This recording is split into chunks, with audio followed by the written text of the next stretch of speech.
Welcome to Ezra's Chronicles, a space where faith, poetry, and wisdom are embraced. Today is Saturday, the 15th of March, 2025. I'm coming back with another poet in review. The poet in review this week is Robert Lowell. So without further ado, let's get started. Tonight we explore the turbulent genius of Robert Lowell, poet, teacher, and chronicler of personal and national history. A poet of confession, tradition, and rebellion, Lowell reshaped modern American poetry, leaving behind a legacy of lyrical intensity and raw honesty. Born in 1917 into one of Boston's most distinguished families, Robert Lowell was raised in a world of tradition and expectation. He studied at Harvard but rebelled against his privileged upbringing, choosing instead to immerse himself in literature and the radical spirit of poetry.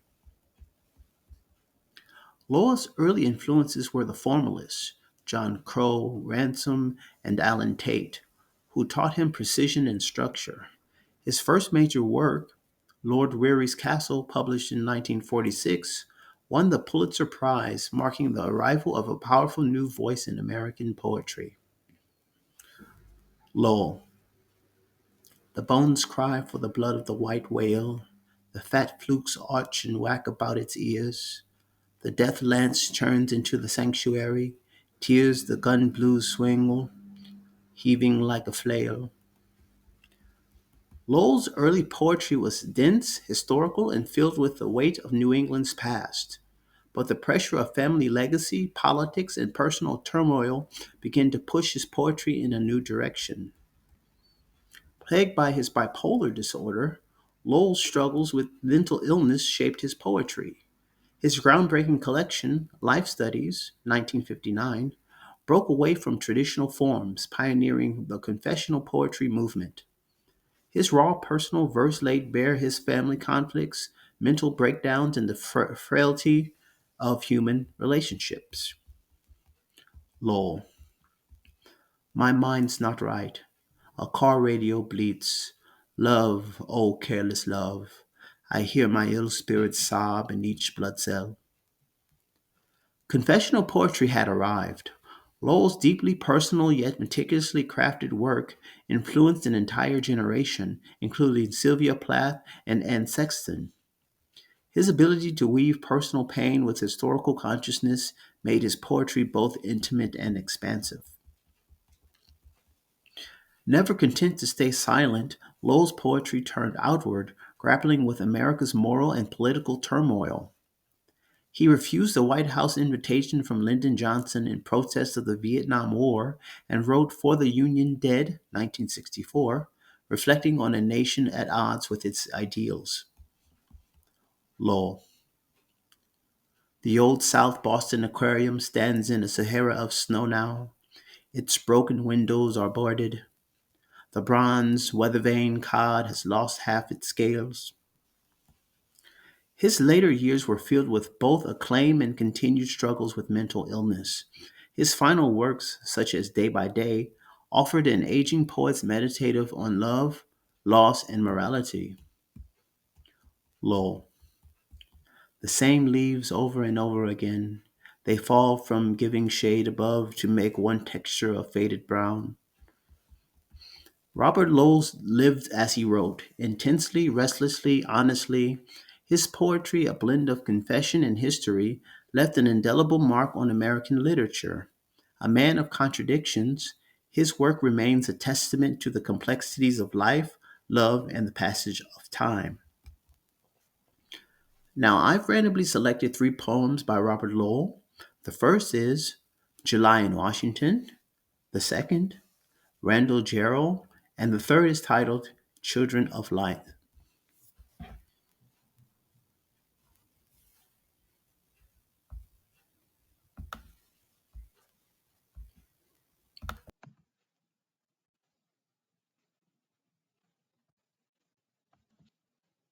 July in Washington. The stiff spokes of this wheel touch the sore spots of the earth. On the Potomac, swan white, power launches keep breasting the sulphurous wave. Otters slide, dive, and slick back their hair. Raccoons clean their meat in the creek.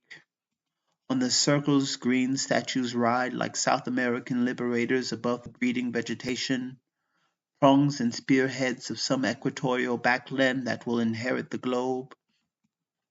They come here bright as dimes and die disheveled soft. We cannot name their names or number their dates, circle on circle like rings on a tree. But we wish the river had another shore, some further range of delectable mountains, distant hills powdered blue as a girl's eyelid. It seems the least little shove would land us there, that only the slightest repugnance of our bodies we no longer control could drag us back. Randall Gerald. The dream went like a rake of sliced bamboo, slats of dust distracted by a downdraw. I woke and knew I held a cigarette. I looked, there was none, could have been none. I slept off years before I woke again, palming the floor, shaking the sheets. I saw nothing was burning. I awoke all. I was holding two lit cigarettes. They come this path, old friends, old buffs of death. Tonight it's Randall. His spark still fire though humble. His gnawed wrist cradled like kitten. What kept you so long racing the cooling grind song of your ambition? You didn't write, you rewrote. But tell me, Kyle, why did we live? Why do we die? Children of light.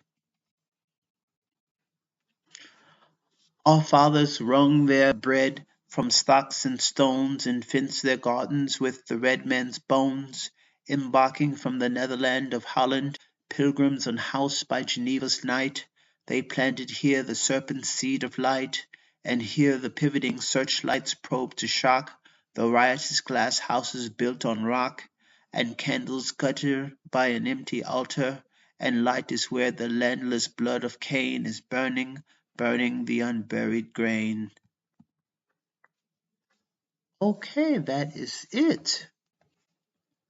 Well, I hope you enjoyed Robert Lowell's poetry like I did. Go ahead and leave a comment or leave your thoughts on this reading. I really enjoyed it. So thank you once again. This is Ezra Godson. Godspeed and farewell.